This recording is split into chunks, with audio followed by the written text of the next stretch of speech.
ജയ് ഹിന്ദ്. വിരമിച്ച സൈനികൻ യൂട്യൂബ് ചാനലിലേക്ക് ഏവർക്കും സ്വാഗതം. MACP സംബന്ധിച്ച് ധാരാളം സംശയങ്ങൾ പലർക്കുമുണ്ട്. പ്രധാനമായും DSCയിൽ നിന്നും വിരമിച്ചവരുടെ MACP സംബന്ധിച്ചും ഫാമിലി പെൻഷനേഴ്സിന് MACP ലഭിക്കുന്നത് സംബന്ധിച്ചും സംശയങ്ങളുണ്ട്.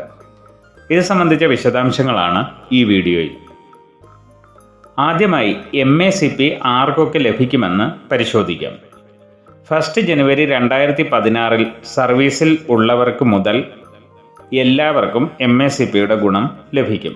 ഒരേ റാങ്കിൽ 8 വർഷം 1 ജനുവരി 2016 അതിനുശേഷമോ പൂർത്തിയാക്കിയവർക്ക് MACP 1 ലഭിക്കും.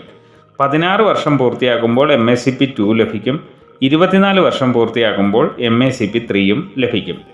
മുഴുവൻ സർവീസിൽ 3 MACP മാത്രമേ ലഭിക്കുകയുള്ളൂ. ഏതൊക്കെ റാങ്കുകൾക്ക് MACP ലഭിക്കും? ശിപായിൽ സർവീസിൽ കയറിയയാൾക്ക് നായിബ് സുബേദാർ വരെയുള്ള MACP മാത്രമേ ലഭിക്കുകയുള്ളൂ. ഡയറക്റ്റ് എൻട്രി ഹവൽദാറിന് സുബേദാർ മേജർ വരെയുള്ള MACP ലഭിക്കും. ഡയറക്റ്റ് എൻട്രി നായിബ് സുബേദാറിന് ഹോണററി ലഫ്റ്റനന്റ് വരെയുള്ള MACP ലഭിക്കും. ഫാമിലി പെൻഷനേഴ്സിന് MACP ലഭിക്കുമോ? 1 ജനുവരി 2016 സർവീസിൽ ഉണ്ടായിരുന്നതും ഒരേ റാങ്കിൽ 8, 16, 24 വർഷം ഇതിലേതെങ്കിലും സർവീസ് ചെയ്തിട്ടുള്ളതുമായ പെൻഷനറിന് MACP ലഭിച്ചിട്ടില്ല എങ്കിൽ ഫാമിലി പെൻഷനേഴ്സിന് ഇത് സംബന്ധിച്ച ഗ്രിവൻസ് CP ഗ്രാമിൽ നൽകിയാൽ MACPയുടെ ഗുണം ലഭിക്കുന്നതാണ്. 1 ജനുവരി 2016 മുതലുള്ള അരിയേഴ്സും ഫാമിലി പെൻഷനിൽ വർധനവും ഇതും വഴി ലഭിക്കുന്നതാണ്. DSCയിൽ നിന്നും വിരമിച്ചവർക്ക് MACP ലഭിക്കുമോ? MACPയുടെ പോളിസി അനുസരിച്ച് മുഴുവൻ സർവീസിൽ 3 ഫിനാൻഷ്യൽ അപ്ഗ്രഡേഷൻ മാത്രമേ ലഭിക്കൂ. അതായത് MACP അനുസരിച്ച് 3 ഫിനാൻഷ്യൽ അപ്ഗ്രഡേഷൻ ആദ്യ സർവീസിൽ ലഭിച്ചവർക്ക് DSCയിൽ MACP ലഭിക്കില്ല.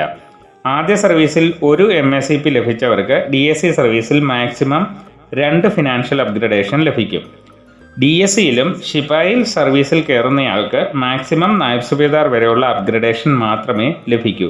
അതും ആദ്യ സർവീസിൽ MACP ലഭിച്ചിട്ടില്ല എങ്കിൽ മാത്രം. DSCയിൽ റെഡ് എൻട്രി പോലെയുള്ള പ്രൊമോഷനെ ബാധിക്കുന്ന നടപടികൾ നേരിട്ടവർക്ക് MACP ലഭിക്കില്ല.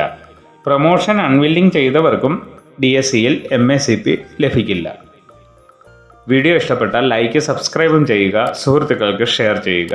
മറ്റൊരു വീഡിയോയിൽ വീണ്ടും കാണാം. ജയ് ഹിന്ദ്, വന്ദേ മാതരം.